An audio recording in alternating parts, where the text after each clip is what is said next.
કનસીબે વાયરો પણ જોરદાર સડ્યો છે. તો હવે ભગવાનને પ્રાર્થના કરે કે ગોટો ઉડે નહીં.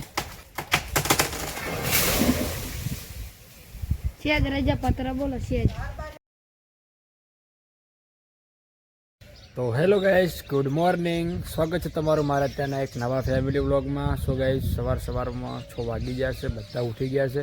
પપ્પા ગયા છે દૂધ ભરવા માટે, મમ્મી, ઉષા અને કૈલાશ 3 જણા પીવે છે ચા. મને બતાવું. આ જુઓ ગાઈસ, બધા ચા પીવા બેઠા છે અને ભોલું ઊંઝો છે, મધુભાઈ અને દિવ્યાંગ. જય Shri Krishna mummy. Radhe Radhe, good morning, જય શ્રી કૃષ્ણ. તો ગાઈસ ચલો હવે ફર્સ્ટ ક્લાસ આપણે ચા પી લો તારમ. અને જુઓ ગાઈસ 6 વાગી ગયા. 5 વાગે ને ઉઠી ગઈ. હે 5 વાગે ને ઉઠી ગઈ. મેં તો ઉઠી માસ પડી ગઈ. ચાલ તેને ફોન કરો. અત્યારે જે વાડનું કામ છે કરવું જ પડે. પટી જોતા તાર રહે વાડનું. હા સુરી જતા નહીં. તો ચલો ગાઈસ, અત્યારે દિવસની શરૂઆત થઈ ગઈ છે. તો અત્યારે પણ ઘણું બધું કામ છે. અત્યારે આપણે જે બાજરી કાઢી હતી એનું થોડું ખેતરમાં પડી છે. એટલે ખેતરમાં આપણે નાખવાની છે ખાતર, સોણિયું ખાતર. એટલે પેલા એ ઢૂઢાના ઢગો ભરીને ઘરે લાવવા પડશે, પછી વાડનું કામ કરવું પડશે. ચલો કોમની કરી શરૂઆત આગળ. અત્યારે ચીકું ના હોય, અત્યારે કોમ કરવાનું દેશી હોય છે પણ અમુક પંખા દે નહીં કોણ ચડવ ખેંચી લે આવી જાય. તમે આ પકડવી છે પકડો. ડાળી હાલે પડશે રે, પાકું છે પણ નહીં પંખાથી જોઈએ પગેલો તો થઈ ગઈ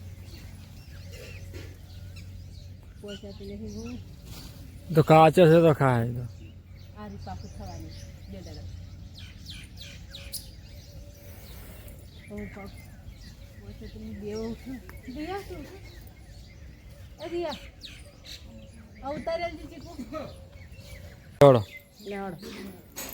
તો ગાઈસ ફાઇનલી પહેલાં આપણે ભરવાનું છે ઢૂઢું બાજરીનું, જે આપણે કાઢ્યું હતું ખેતરમાંથી. તો મમ્મી, ઉષા અને કૈલાશ 3 જણા આવે. બોરો તૈયાર કર્યો છે એક. આ બોરામાં ભરવાનું હોય, ચલો મોટો બોરો હોય, મોટા મોટા બોરા. એટલે હડો હતા હેડો ભૂલો ઉઠ્યો મારજો ભૂલો. હળો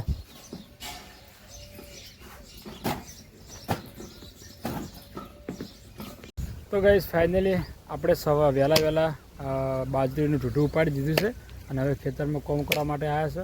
તો અત્યારનું કોમ છે જે આપણે વાડી કરતાં લાકડા કાઢ્યા છે એને જણા કટકા કરીને ગોઠવી દેવાના, અને જે કચરો બધો નિહાળ્યો છે એને આપણે બાળી દેવાના છે. તો જો બંને ગિરીશ લાકડા કાપે છે, કટકા કરે છે. હું જે છે આ કચરો બાળું છું, જે કોટા વધ્યા થઈ. અને ગાઈસ કમ્પ્લીટ વાડ થઈ ગઈ, આપણે કોરીમોર વ્યવસ્થિત વાડ થઈ ગઈ. જો બધી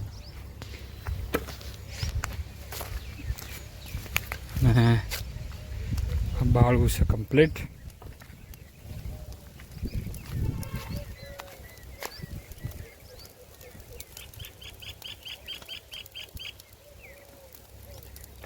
હોથે ઊંચું કરવું પડશે ગાઈસ તો જ મેળાશે, ઢગો છે મોટો.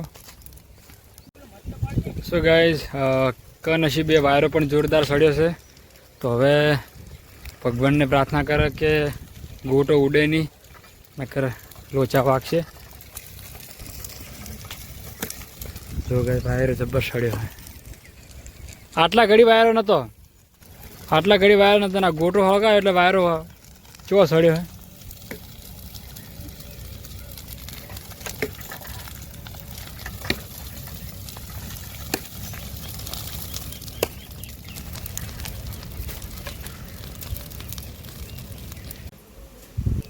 એ ગિરીશ, ઓ જો ગિરીશ મારો પાડે છે ગોદડા, અને આ ગિરીશ પાડે છે લેબડો.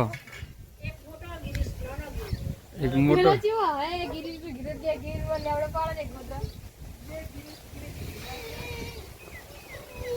તો ગાઈસ ફાઇનલી જોરદાર વાયરો છે. તમે જુઓ ગાઈસ, ધૂળ ઉડે છે જોરદાર, અને વાયરો પણ જોરદાર છે.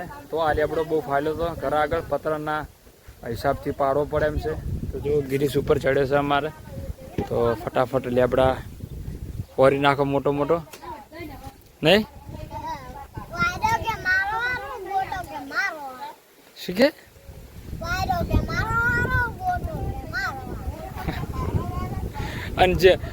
અને ભૂલો કે મારો વારો. એ ગિરીશ એટલે નહીં, ગિરીશ એટલે નહીં. આટલે આવી જારો અને ખાલી ફાલ ફાલ કાપવાનો આખો ના પાડતો. આ તો પાડી દેડ.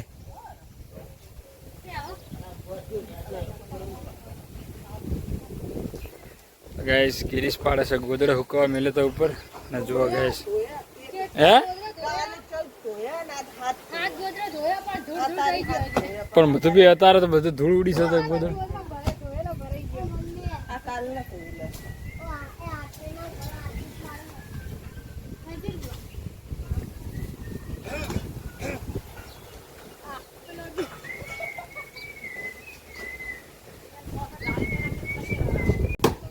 શું લેવું શું કરો હે?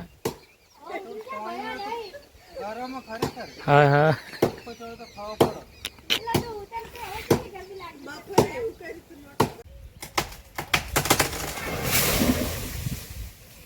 શેક રજા પત્ર બોલો શેક કશું પત્ર શેપ છે. ચલો ગાઈઝ ફટાફટ આપણે આખો લેબડો ફરી નાખે જેમ કે એના ડાળા પત્ર ફોડ્યો હતો.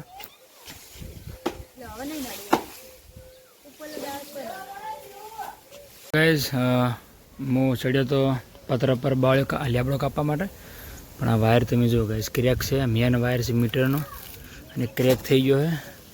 તે ખબર પડી હવે નકર ચોમાસામાં લોચા થવાના શક્યતા હતી. તું ભાઈ જોઈને ઉતરી જો. ફાઇનલી આપણે ટેપ પટ્ટી બેઠી દરી તો આટલે કશું હતું નહીં. હા એટલે લે સો ટેપ પટ્ટી બગડે ચાલે પણ રહેવું ના જોઈએ અંદર. હે જો લેબડો આખો કાપી નાખ્યો. જો મસ્ત લાગતો હતો, જો સોયેલો હતો.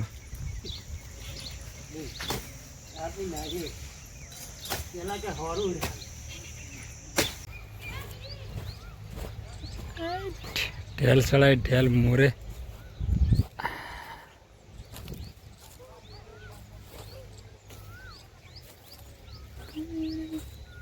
ઉતારી દીધી. તો ગાઈસ ફાઇનલી લીમડાના લાકડાનું કટિંગ કામ ચાલુ છે અને ચોરા પણ નોખા મૂકવાના છે અને કમ્પ્લીટ આખો લેબડો આપણે વ્યવસ્થિત કરી પેલો કરી નાખ્યો છે, હોરી નાખ્યો છે. તો ચોમાસામાં આપણે હેરાન ના થવું પડે, ડાળ પત્ર પર પડે નહીં, ફૂટે નહીં, એટલે આપણે એને કાપી નાખ્યો છે. તો હવે ગાઈસ કાલનું કોમ છે, જે બાકી જે લાકડા છે એને ઓળો કરવાનો અને પછી લગભગ કાલે ઉતારવાનું થશે રસોડું. જેમ કે રસોડામાં ચોમાસાનું પાણી તરપે છે, તો કાલે આપણે રસોડું ઉતારવાનું થાય. તો અત્યારનો બ્લોગ અહીંયા પૂરો કરે છે. મળીશું કાલ નેક્સ્ટ બ્લોગમાં. અત્યારે થાક્યા છે ગાઈસ. તો જય શ્રી કૃષ્ણ, બાય બાય, રાધે રાધે.